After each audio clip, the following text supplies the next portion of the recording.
Welcome back to the IBFP. Here's your host, Boxing New. Welcome to another edition of the Q&A with the IBFP. And look, let's break it down honestly and objectively as possible. In the first question, the guy asks, what's your take on people saying Eddie Reynoso is making his fighters one-dimensional, just fighting with the high guard and plotting forward? Now, that makes no sense, and these are obviously casuals who don't know anything about Eddie Reynoso. When you look at Canelo Alvarez, this man has multi-dimensions, multi-levels, and multi-facets to his game. Obviously, he would not be able to beat guys from Danny Jacobs, Billy Joe Saunders, Caleb Plant, all of these different styles if all he did was move forward one way. That's Triple G, not Canelo.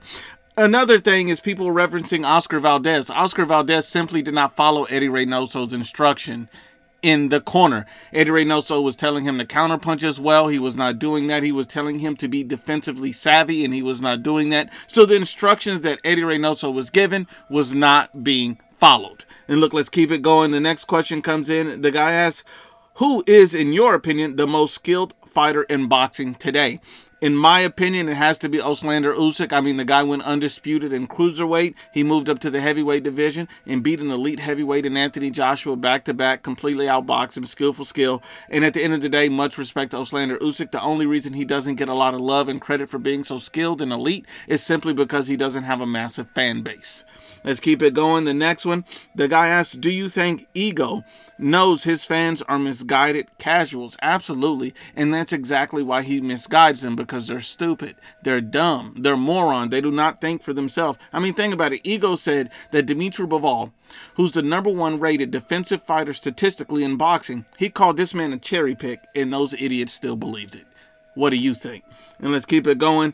The next one is, now that Canelo signed a 3-fight deal with the PBC and Artur fight is postponed until January, what should Dmitry Bivol do now? In my opinion, Dmitry Bivol should go for greatness. As of right now, Badou Jack doesn't have a fight. Dmitry Bivol should reach up in weight, move up in weight, and fight Badou Jack for a world title at a higher weight class. Go for history. Improve your legacy. Take a risk. Take a chance. Do something out of the ordinary. And if he doesn't want to do that, then he needs to put all his energy into setting up a fight with Alexander Vostok, a guy who beat him in the amateurs and who's been calling his name out constantly. But look, let's keep it going. The next question is, what do you think of Navarrete's chances against Loma or Shakur? As much as I like Navarrete, I think he beats everyone in his own weight class, in my personal opinion, but I think Loma and Shakur are different levels. I think these guys are too highly skilled. They will embarrass and humiliate this guy simply because they're a level above him. No disrespect.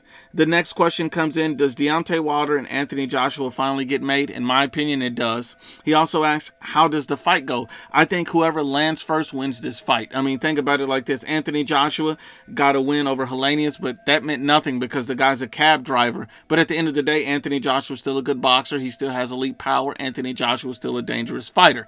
Make no mistake about that. But he's still insecure in his abilities. He's still hesitant and tentative, and against Deontay Wilder, that's a recipe for disaster. Now, on the other hand, Deontay Wilder has already been knocked out, never knocked out or even beat an elite heavyweight. So he's never even proven he can beat a guy of AJ's caliber at all, ever, in boxing. So this is a big opportunity for both guys, and whoever lands first wins this fight. Let's keep it going. The next one is, someone says, is Canelo feet getting more slower? Do you think Canelo feet is stuck on cement when he is fighting? Absolutely not. Think about it like this. Canelo Alvarez speed has been increasing. Think about it like this. This guy's fighting at 168 pounds, where everybody he's fighting is much bigger than him. So obviously he's much faster than what people give him credit for. If he wasn't, he would have never beat Billy Joe Saunders. If his feet were so slow, he would have never beat a guy like Caleb Plant, who he had to literally track down across the ring. You got to keep all of these things in perspective. People make these narratives about Canelo, and they want everybody to believe them. Let's keep it going.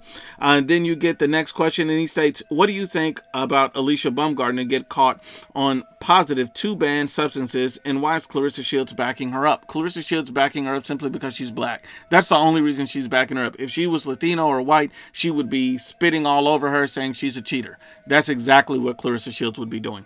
But as far as Alycia Bumgardner, the only reason, so many people are not criticizing her or bashing her is simply because they want those cheeks. And I'm not going to lie, I would enjoy those cheeks myself, but I'm still going to criticize her the same.